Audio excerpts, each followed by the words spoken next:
Entrer au fond de la question tout à l'heure avec un expert des questions de décentralisation. Nous avons invité sur ce plateau Henri Séverin Assembe. Je le signalais, il est le promoteur du programme supérieur de spécialisation en finances publiques et il est notamment entré dans le couloir, il s'est engouffré dans la brèche des politiques publiques au niveau local. C'est le moment du duel.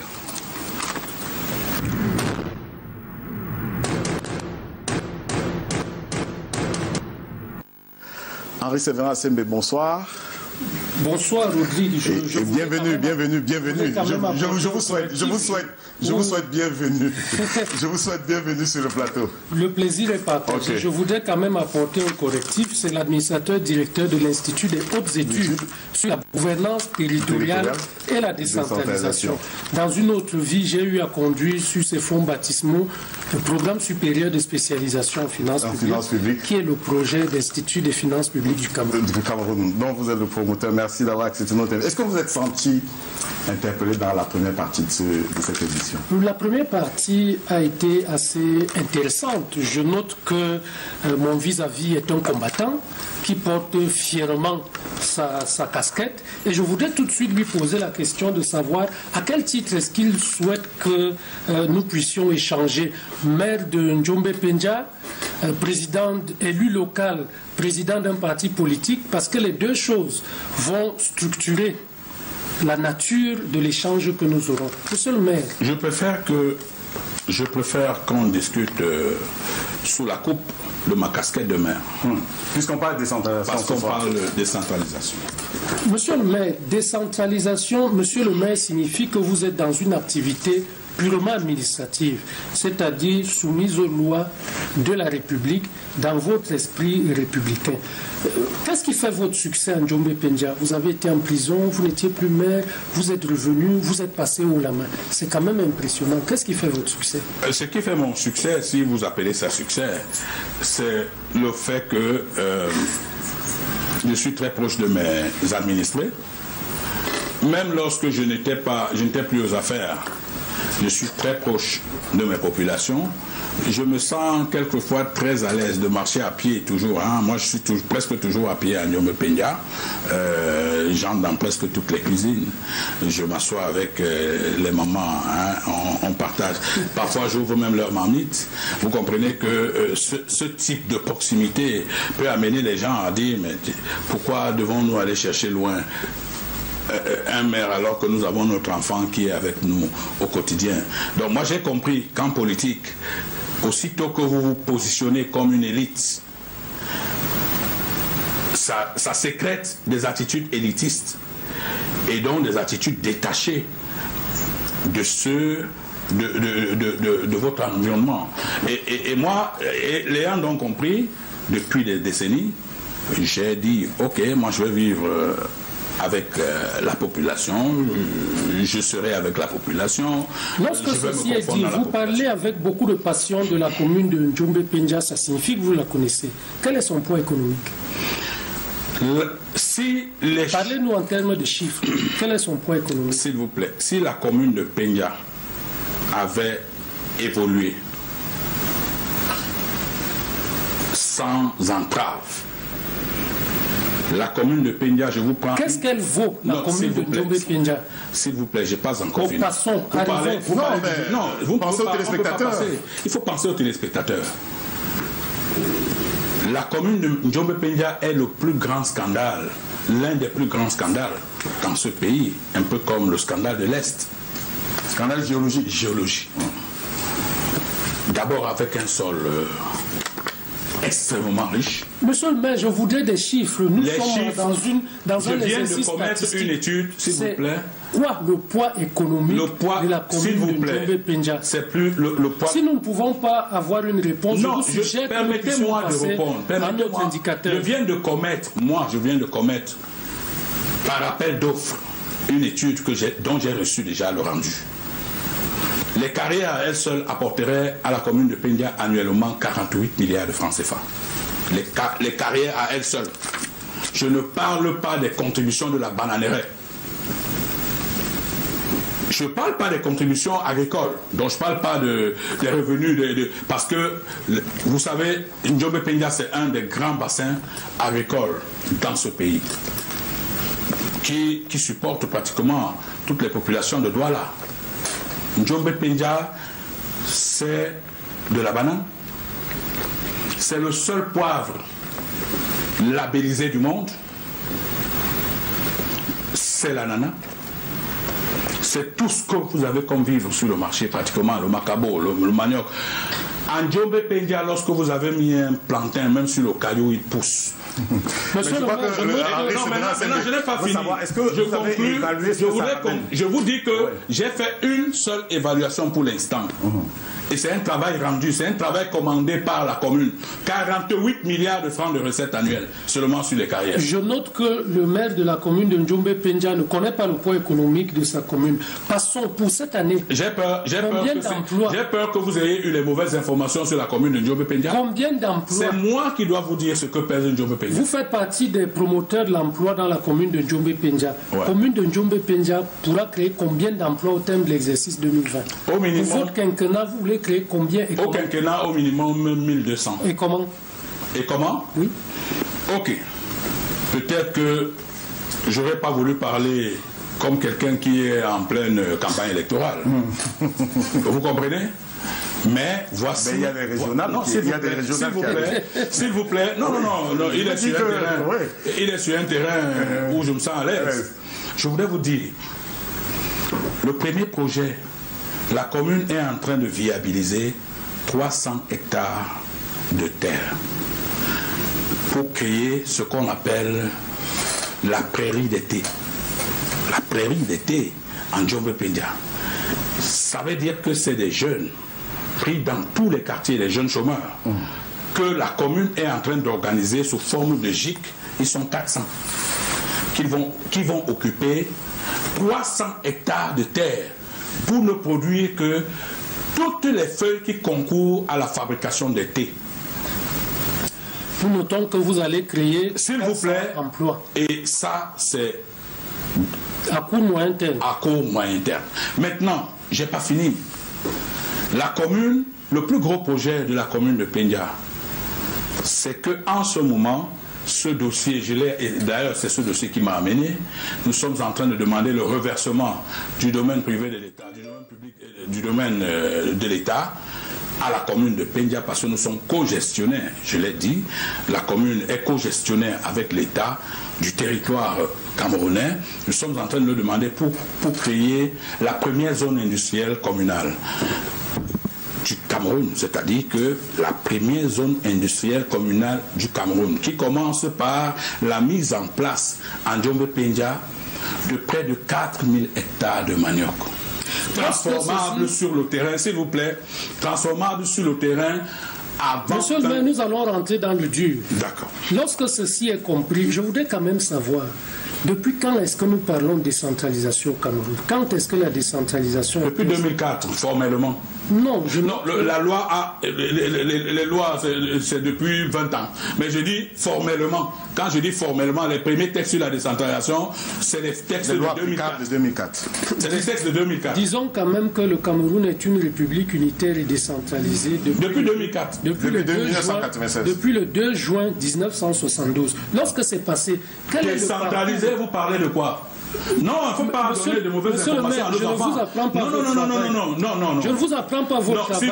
S'il vous plaît. Quel est le parcours d'une délégation? Qu'est-ce qui fait une délégation? La constitution du Cameroun vient de changer. Et voici l'extrait de la constitution du Cameroun, cher monsieur. Vous ne pouvez pas dire des choses comme ça. Nous avons des enfants qui vont à l'école. C'est la raison pour laquelle on... Non, nous avons des enfants qui vont à l'école. Qu'est-ce qui fait une délibération? Non, s'il vous plaît, vraiment. Corrigez ça, parce que moi je ne veux pas que les enfants aillent à l'école échouer leurs examens. Corrigez ça et rapidement, Rodrigue.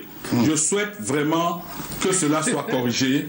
Le Cameroun est un État décentralisé depuis seulement le 2 juin 1972. Non, vous ne pouvez pas dire ça. Ne confondez pas la publication des lois d'orientation avec la Constitution. Non, nous étions un État déconcentré. On n'était pas un État décentralisé. Nous étions un État constitutionnellement décentralisé depuis le 2 juin. Non, nous étions pour le King. Écoutez, pour le s'il vous plaît, s'il vous plaît.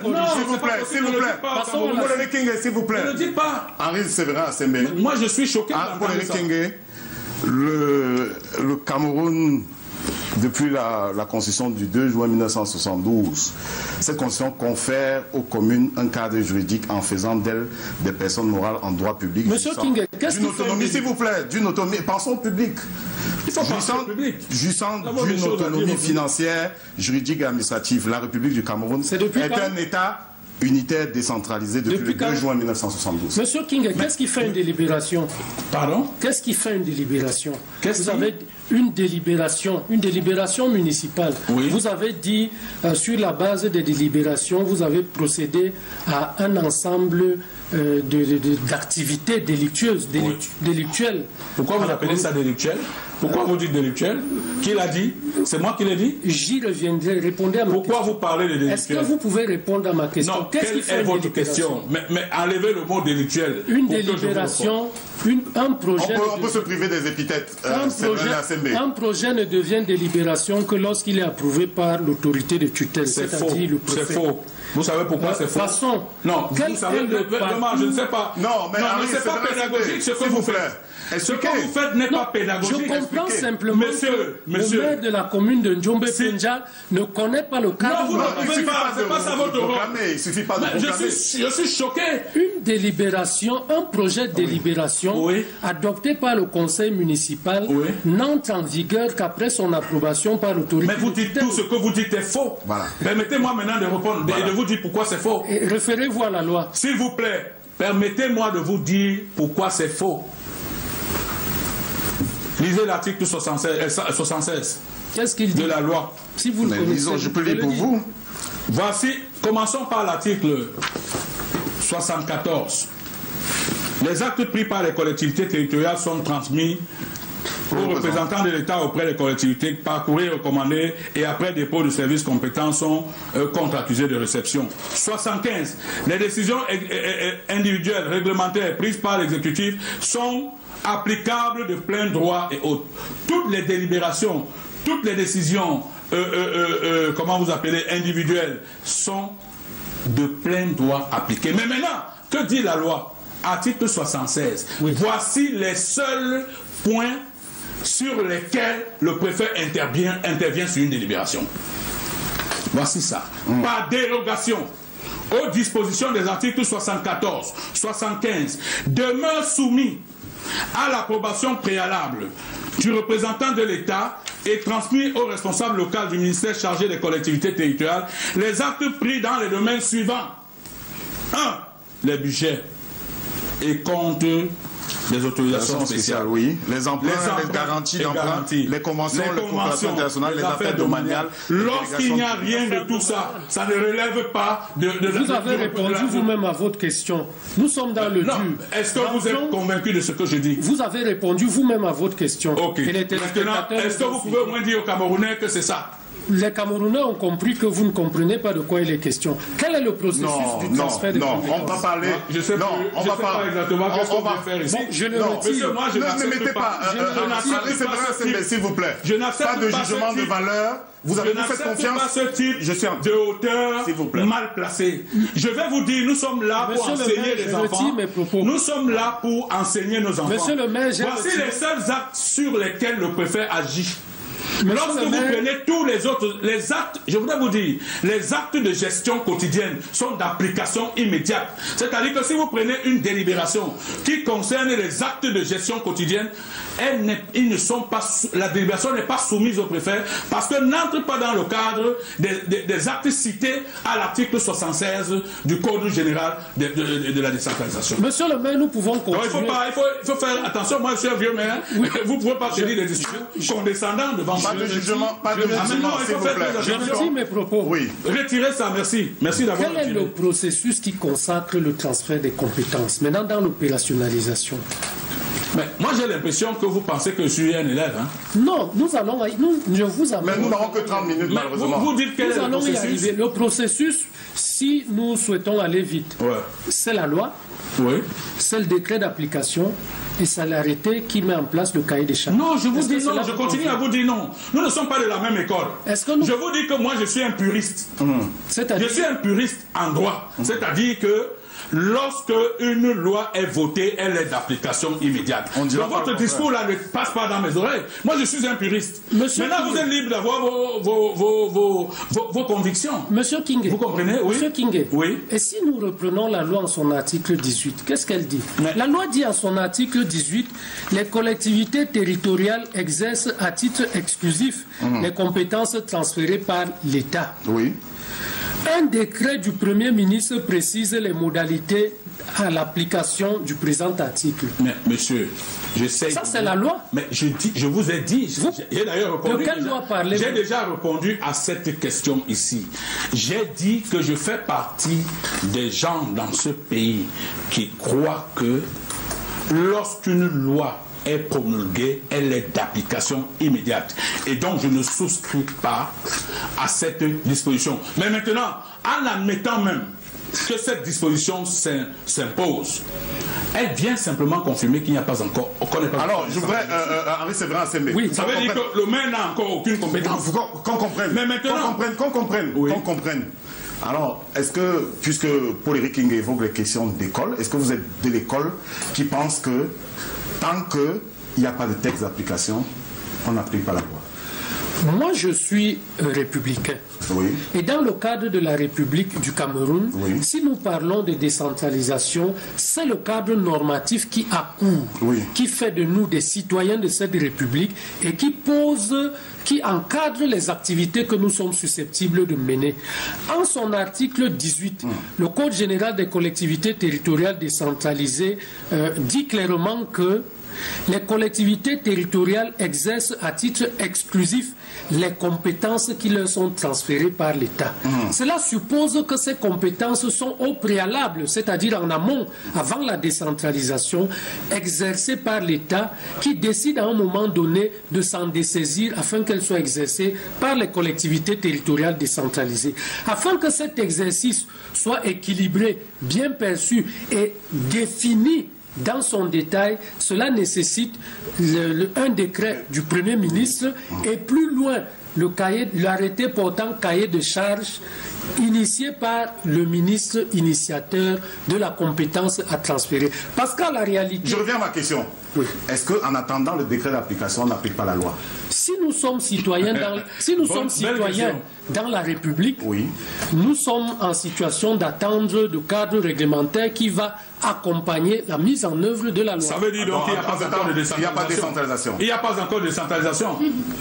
La décentralisation... Non, dites-le, que tout le monde la décentralisation, renseigner le public. La décentralisation est mise en place, mais a besoin pour certains éléments... Elle est mise en place. Elle est mise en place et a besoin pour certains éléments de cadre d'approfondissement pour permettre et faciliter notamment le transfert des compétences et la compétence querellée, celle qui concerne l'exploitation des substances minérales non concessibles. Pourquoi c'est seulement cette disposition? Ça fait partie des compétences... Mais monsieur, l'article 18 dont vous parlez, il faut le dire aux Camerounais. Vraiment, moi, j'ai gagné 5 procès, l'État 5 fois. Je suis un puriste. Vous êtes un combattant. Je suis un puriste. Je dis gagner sur le plan du droit, dans ses propres juridictions. Parce que j'ai fait tomber cet État 5 fois dans ses propres juridictions. Parce que je lis la loi dans ses derniers méandres. Vous comprenez? L'article 18, alinéa 2 auquel vous faites allusion. Alinéa 3. Alinéa 3, auquel vous faites allusion. S'il est admis tel que vous le présentez, ça veut dire que toutes les compétences doivent attendre le texte d'application. Parce que, je vais vous dire pourquoi. Parce que on ne saurait comprendre que de toutes les compétences, qu'on ne soit venu tirer que la compétence sur la carrière. Bon, maintenant, je vais vous dire en tant que maire, quand le Mindevel nous écrit il dit, messieurs les maires, au regard des compétences qui sont les vôtres, vous devez construire les barrières pour les écoles primaires. Il nous écrit comme ça, pourquoi?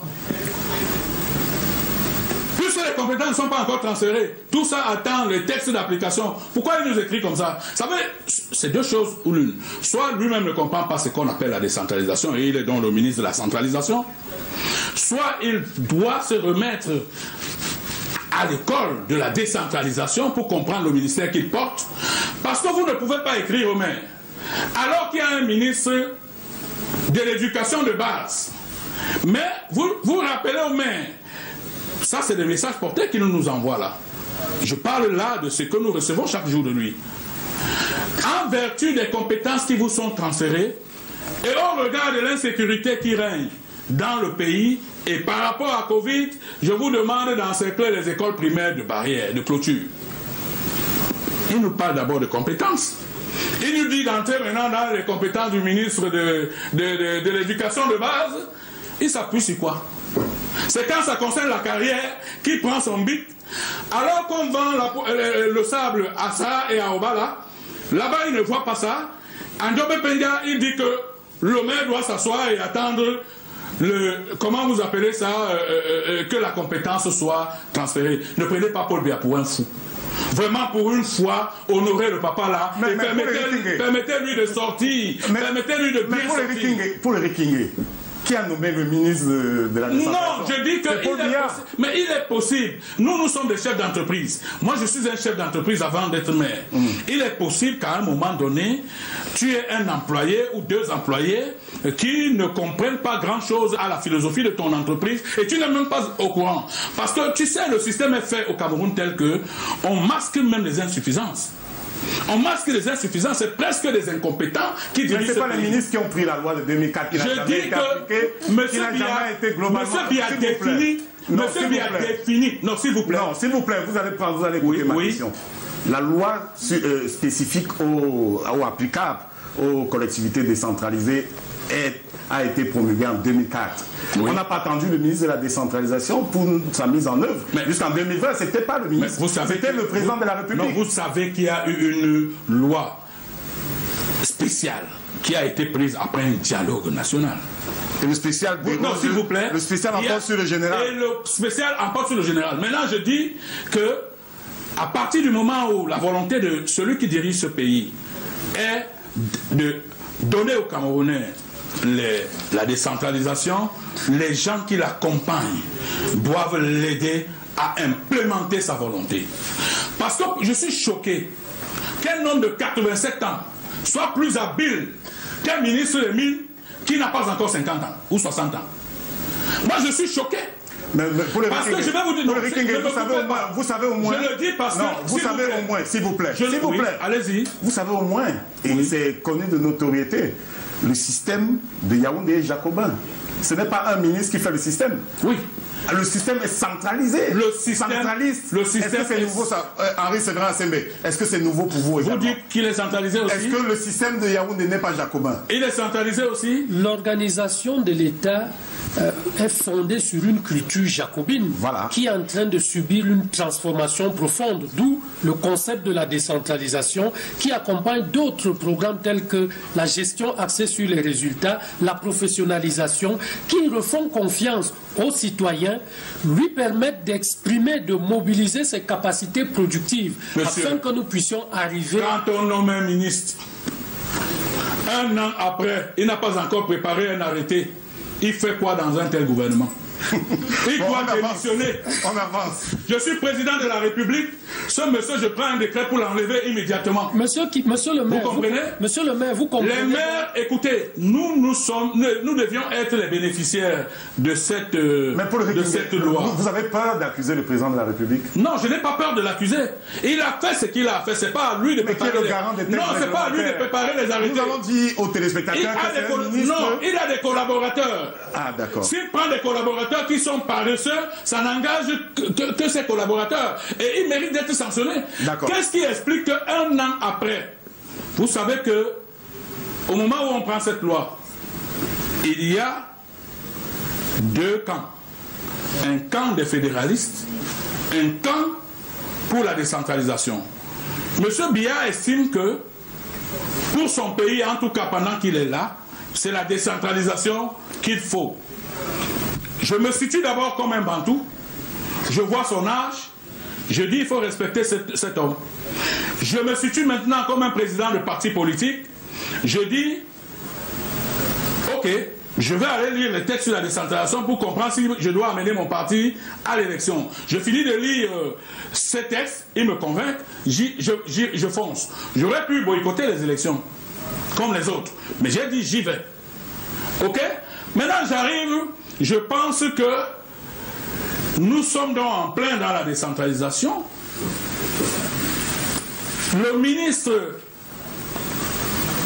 Mindevel décide. Et là, c'est en cela que c'est même trop grave. C'est-à-dire qu'au milieu de plusieurs compétences, il fait un choix. Il tire au sort les carrières.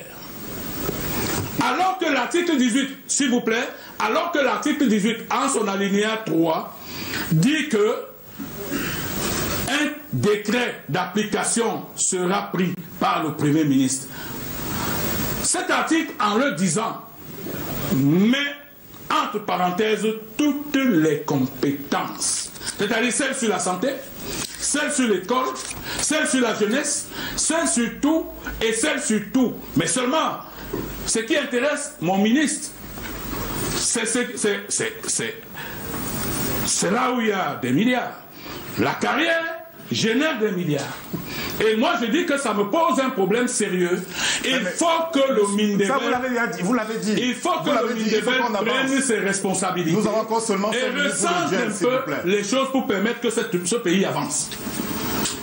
Monsieur King, il faut quand même noter que 62 compétences de première génération ont été transférées et ont achevé le parcours du transfert de compétences, notamment la loi, le décret du Premier ministre et l'arrêté du ministre initiateur du transfert de la dite compétence. À partir de cela, nous souhaitons savoir... D'autres ministres ont déjà fait leur arrêté. Nous souhaitons savoir... Vous faites du populisme. Je ne fais pas du populisme. Ou simplement vous... Je revendique. Non, je revendique. Simplement je vous ai entendu. J'ai entendu quelqu'un, je ne sais pas si c'est vous, j'ai entendu quelqu'un le dire à Vision 4. Mais nous sommes à Canal 2. S'il vous plaît. Nous sommes à Canal 2 et vous avez des questions. Je ne fais pas du populisme. Vous comprenez donc pour quelle raison vous plaît. Je vous ai posé la question sur l'identité. Je ne fais pas du populisme. Vous voyez donc la différence entre le réel auquel sont confrontés. Je pose un problème réel auquel sont confrontés les communes au Cameroun.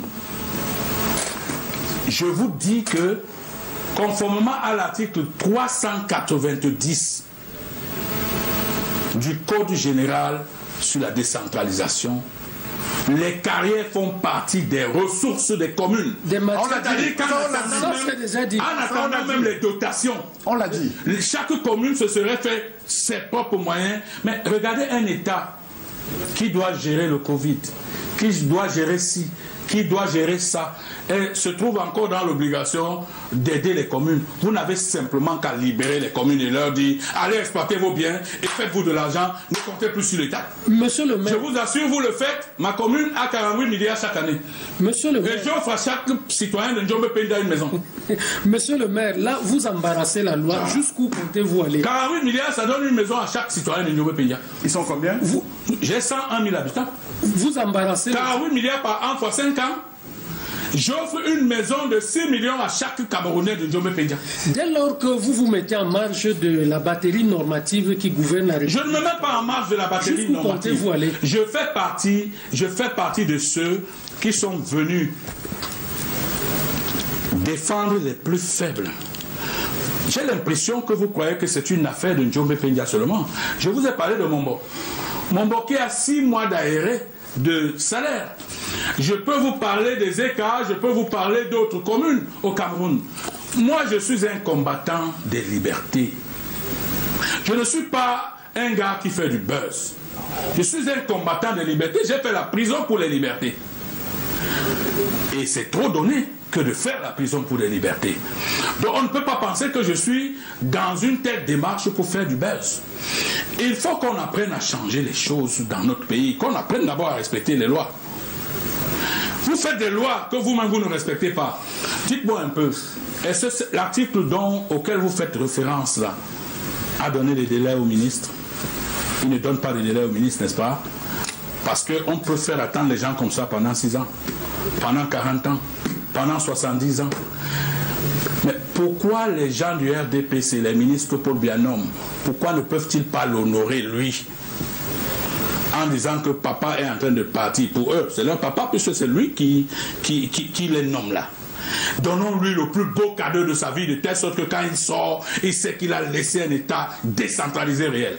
Pourquoi on ne lui rend pas ce service? Monsieur le maire, là vous avez engagé... Pourquoi on ne lui... Non, là maintenant je parle comme un... Non, mais le débat c'est avec lui, ce n'est pas avec eux. Monsieur le maire, là vous avez engagé une épreuve de force. Non, il n'y a pas d'épreuve de force. Je ne suis pas dans l'épreuve de force. Mais je viendrai chaque jour. Mais vous avez fait recours à la justice. Vous avez posé des scellés. S'il vous plaît. S'il vous plaît. Je n'ai pas fini. Parce que moi j'ai peur que cette émission finisse sans que je dise ce que j'ai à dire. Hein. Ah. Jusque-là, vous avez... On est vers 120 minutes. La question que je vous pose, suis en train, savoir... S'il vous plaît, j'ai saisi la justice. D'abord, pour des questions, pour que la justice nous dise si la note du ministre, le message porté du ministre peut faire bouger la loi. J'ai saisi le juge administratif pour qu'il réponde à cette question. J'ai saisi le juge administratif pour qu'il réponde à la question de savoir si un décret d'application peut induire... Nous aurons la réponse du juge administratif. Si le décret d'application doit mettre en mouvement une loi, j'ai saisi le juge administratif pour ça. Il y a des plaintes au pénal. Maintenant, j'ai des plaintes au pénal contre le préfet du Mungo pour utilisation abusive de la force publique. Ça, c'est de 2 à 4 ans d'emprisonnement ferme.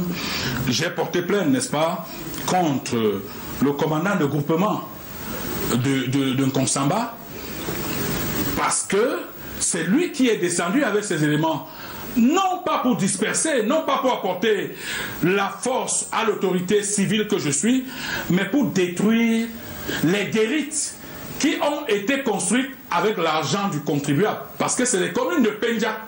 C'est la commune de Pendia qui a construit ces guérites. Je n'avais jamais su. Et ça, je l'ai vu nulle part, sauf de l'autre côté là. J'avais jamais vu où un homme en tenue peut se substituer en Superman et détruire les biens publics. Parce que ce que beaucoup de gens ne savent pas, c'est qu'ils pensent que la commune, c'est une affaire privée. La commune, c'est un bien public. C'est une institution publique. Dans le cas où le tribunal administratif, le juge administratif ne vous suit pas, pour ce qui concerne la réaction de la décentralisation. Mais attends, je m'aligne. Il y a des voies de recours. Non, il y a des voies de recours jusqu'à ce qu'on arrive à la voie de recours. Jusqu'à la chambre administrative. Mais je vous dis... Si la chambre administrative... Je m'alignerai donc en ce moment. Il n'y aura pas de rébellion, on espère. Non, mais de toute façon, ce que je sais, c'est qu'à un moment donné, et ça, je prends tout le Cameroun à témoin, je ferai descendre les 20 000 populations, au moins 20 000 personnes dans mes carrières pour les sécuriser. Personne ne prendra... Mais vous avez saisi la justice, vous avez saisi la justice pour le Rikingé. Vous saisissez la justice alors que vous n'avez pas foi en elle. Pardon? La question d'Henri Sévérin, c'est celle de savoir, est-ce qu'après le tribunal administratif, après la requête à la Cour suprême, éventuellement... J'amènerai mon peuple maintenant à se substituer, à finir. La justice, lorsqu'elle aura terminé... C'est dans la justice sans avoir confiance en elle? Non, je lui fais confiance. Mais vous allez donc vous payer à ces décisions? Pour l'instant, vous n'allez pas recourir au peuple? Non, écoutez, cher monsieur... C'est de la rébellion. Cher monsieur, je voudrais vous dire... Oui. Je voudrais vous dire... Oui. En Afrique du Sud, l'apartheid, c'était aussi des lois. Hein. Oui. Mais les gens se sont levés. Ils se sont mais la magistrature suprême et changer les lois. Non, mais je dis qu'en Afrique du Sud, l'apartheid était aussi des lois. Ayez la majorité. Auxquelles on pouvait se soumettre. Mais les gens là-bas ont dit, nous ne nous soumettons pas. Parce que si c'est une loi qui ne vise qu'à affaiblir les plus pauvres. Je dis qu'il faut que ça s'arrête. Le Mungo a déjà beaucoup donné, le Cameroun a beaucoup donné, Ezeka a beaucoup donné, l'Est a beaucoup donné, il faut que ça s'arrête. Mais il y a la majorité à l'Assemblée nationale et modifier les lois. Pardon? Et il y a la majorité au Parlement, vous savez, modifier les lois, briguer la magistrature suprême, briguer les lois, voilà vous savez comment les ça se institutions passe? qui ont l'initiative. Vous savez comment ça se passe pour avoir la majorité à l'Assemblée nationale? Oui. Vous le savez. Comment vous avez fait pour être maire? Ah non, mais attends. Ce sont les mêmes méthodes. Non, mais écoutez, vous savez, le système maintient les hommes politiques dans la paupérisation, dans la pauvreté. Non. Du coup, non, s'il vous plaît. C'est le même système électoral qui vous a permis d'être maire. Non, s'il vous plaît. Moi, si j'avais les moyens suffisants, j'aurais investi au moins dans 200, 300 communes au Cameroun, sur les 376. Mais quelle est la stratégie du système?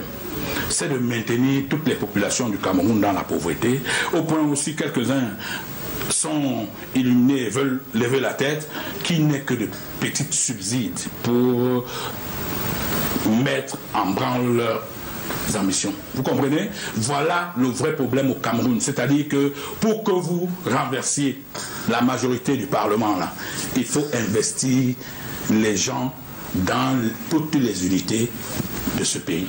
Et vous savez que sur le plan financier, c'est presque impossible. Les gars utilisent les moyens de l'État pour préparer leur obésité au sein du Parlement. Ils utilisent les moyens de l'État, vous n'avez qu'à voir... C'était pas là le débat, c'était pas là le débat. Mais on sort du duel. Monsieur le maire, je constate que j'ai échangé pendant les 30 minutes qui nous étaient... Et un peu plus. Pendant les 30 minutes qui nous étaient réservées au président d'un parti politique et non avec monsieur le maire. C'est les deux à la fois. Pourquoi vous voulez que l'un laisse l'autre? C'est les deux à la fois. Vous m'avez amené tantôt dans des questions politiques, tantôt dans des questions de maire. Je vous ai suivi. Hein. Moi, je n'ai fait que suivre vos... Est-ce que le parti politique n'a pas pris le dessus sur le maire? Non. C'est un maire qui est en train de parler. Maintenant, je voudrais vous dire que... Nous n'avons plus de temps. Le Mindevel m'a posé la question de savoir. Moi, je l'ai rencontré après son message écrit. J'ai dit au Mindevel, monsieur le Mindevel, est-ce que vous qui êtes ministre de la décentralisation, vous savez même que le territoire camerounais s'y est partagé entre le maire et l'État? Les maires. Oui, les maires. Les 360 maires. Les 360 maires et l'État. Parce que jusqu'ici, on continue à donner l'impression aux gens que c'est l'État seulement, c'est-à-dire le préfet, le gouverneur. C'est faux. Le territoire camerounais, suivant la loi portant urbanisme au Cameroun, article 2, est une propriété, est gérée, co-gérée par l'État et les collectivités territoriales décentralisées. Le législateur, s'il voulait dire, celui qui a la primauté, c'est l'État, il l'aurait dit. Or, il y a un principe général qui dit, qui veut il y a l'ordonnancement. Quand le législateur... Non, il n'y a pas d'ordonnancement. Il y a l'ordonnancement, l'État et les collectivités locales. Non, non, il n'y a pas... Le et ici est inclusif. La primauté de l'État. Non, c'est terminé. C'est justement ça que la décentralisation est venue diluer. La primauté de l'État est consacrée par le Code général. Non, s'il vous plaît, la primauté de l'État, il n'y a pas de primauté de l'État pour cette loi. C'est la raison pour laquelle... Non, les communes ne sont pas les États dans les États. S'il vous plaît, permettez-moi, non. Ne mettez pas les Camerounais en déroute. Non, mais ce sont pas la loi dont je parle porte urbanisme au Cameroun. Ce n'est pas la loi sur les collectivités territoriales. Vous comprenez? Donc, elle n'attend pas le texte d'application. Et la Constitution dit que... Vous comprenez? La Constitution dit que le chef de l'État est garant de toutes les questions publiques. Mais vous constatez que le chef de l'État est élu, non? Oui. Vous constatez que les maires sont élus, non? Oui. Vraiment, je ne comprends pas. Mais vous comprenez que ces forces-là sont tirées de la légitimité qui découle des élections. Merci. Merci à Séverin Assembé. Merci à Séverin Assembé. C'était un plaisir de partager avec on va continuer à animer ce débat sur la mise en place de la décentralisation. C'est Paul Eric King qui l'indiquait. Dans quelques mois, nous allons célébrer une année, 365 jours du grand dialogue national, et nous pensons, c'est en tout cas ce que le pouvoir a confirmé, que le Code général sur les collectivités territoriales décentralisées est une émanation de ce grand dialogue-là. Maintenant, nous attendons sa mise en œuvre avec des textes d'application. Mettez en œuvre les textes. Mettez en œuvre les